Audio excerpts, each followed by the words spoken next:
It's because I couldn't control this hand. You know, I was using this. I used both hands and it was like, oh shoot, ow, ow. Well, it's not gonna work. I'll just do this.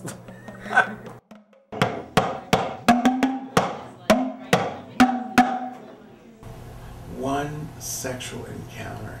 Thank God it was a fabulous night. I remember. And I mean, it would be dragged to come up with a terminal disease after bad sex. Part of the side effects of the AIDS drugs are brittle bones, so my legs shatter. It's one of the reasons why I'm in a wheelchair. It's like having a throne. I always feel like Elizabeth Taylor and Cleopatra when she enters Rome on that huge sculpture. So when I'm in my chair, it's like, okay, I'm going down the middle of the mall in Charlottesville. I feel like Cleopatra in my chair, zipping around, you know. I have put in 3,100 and... I can't see. 164 miles. Oh, I have put in 3,164 miles in this wheelchair in the last 4 months.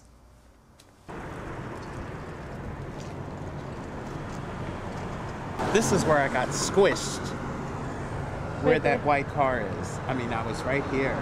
I was definitely well over halfway across the street, and the police car was right here, so when they turned to the left, they flattened me. I went flying in the air. And as I'm flying, my mind is going, what the fuck happened to me? And then I realized that I had been hit and that I was flying in the air, and my face was getting ready to smash into the street. And I threw my arms up, and I said, just for a split second, thank God I have this fat. Lord, I will never complain about this fat body ever again. And then the terror seeped in. I can take that out. You sure that what you said, you need to walk inside the walker, right? Yeah. I have an idea. So I have an idea. What would you say to try to really don't want to bite my and the more you do it now, it's not. That was much better. Oh, I can't see. Oh, this is me.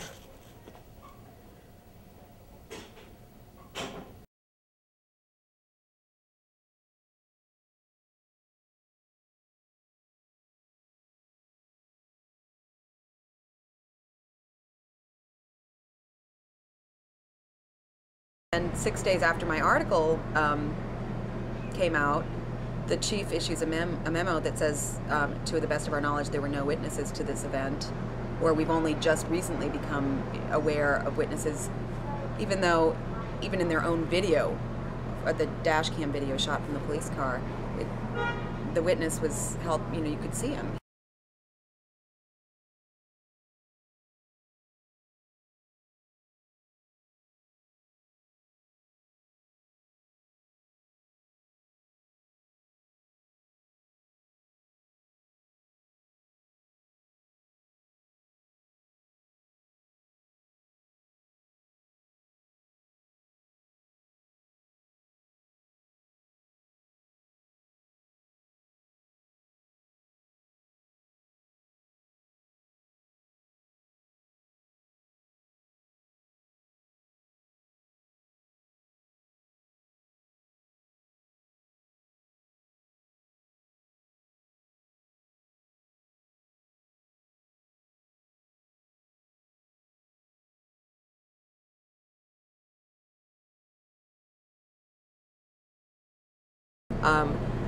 I sort of found it hard to believe that that in Chief Longo's memo he said there was no way the officer could have seen Gerry in front of his car because the camera had a really narrow field of vision. It was essentially just what was right in front of the hood.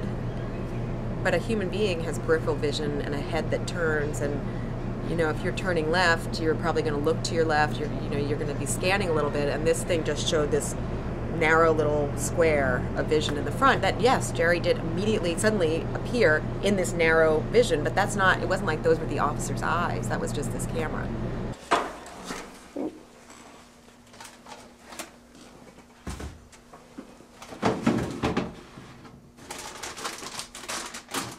I love to cook, and And I used to have fabulous dinner parties, God.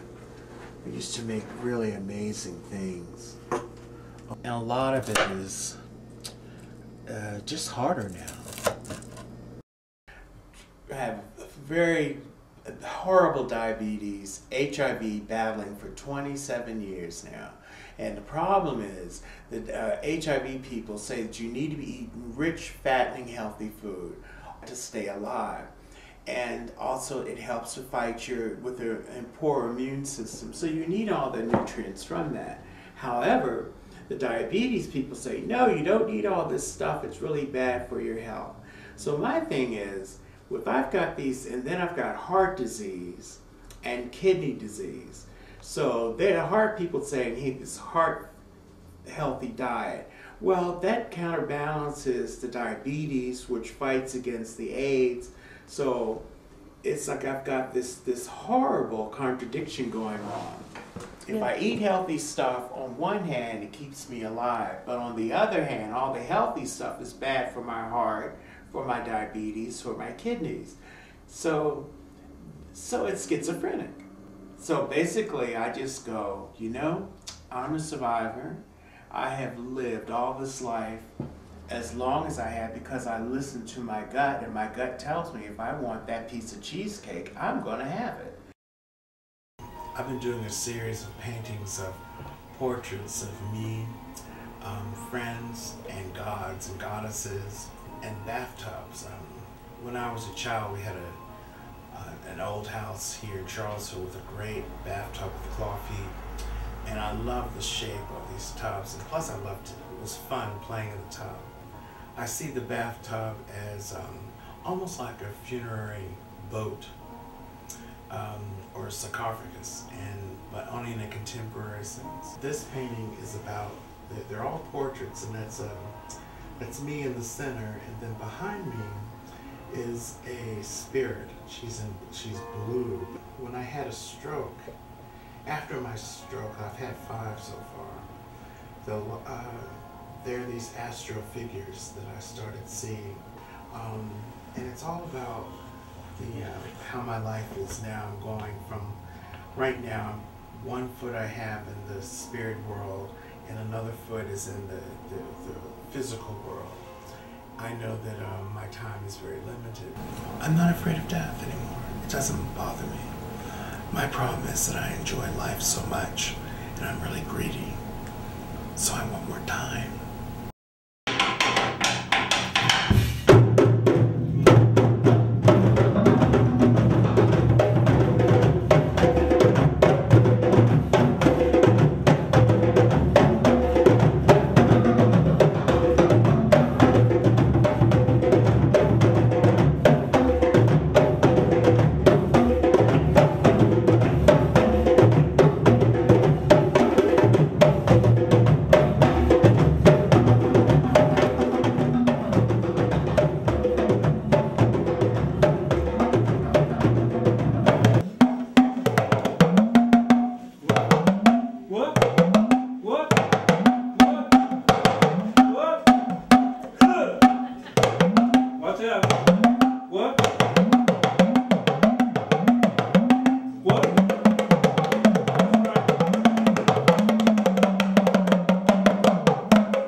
My brother and I grew up here in Charlottesville back in the 60s, and you know, we were here back when we had to go to the back door of the Paramount Theater, and you know, we were told back then that we weren't important.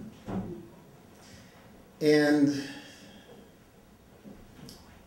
you know, you all know about his accident, and some of that just made me kind of recall those days. Not necessarily a racial thing, but just a thing where some people like to put other people in their places.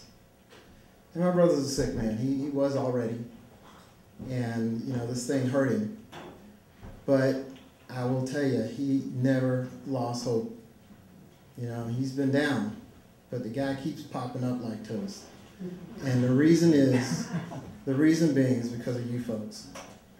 He's all about love and joy, and as a result, so am I. Just watching his example, and my brother and I have been through a lot. He's my big brother. I love him, and I'm going to pass on all of this to him tonight. And I just wanted to say thanks.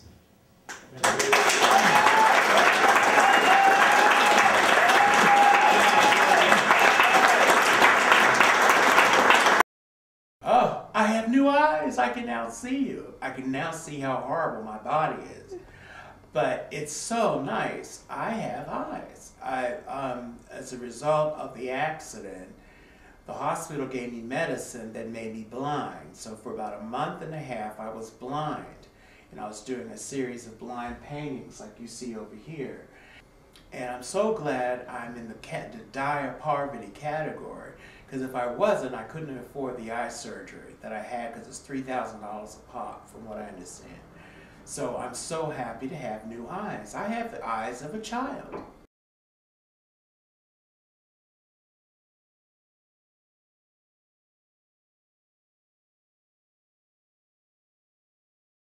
I have really bounced out of some really hairy situations. Andy Warhol had a great quote, and he said, anytime you're in a situation you can't get out of, pretend it's a movie.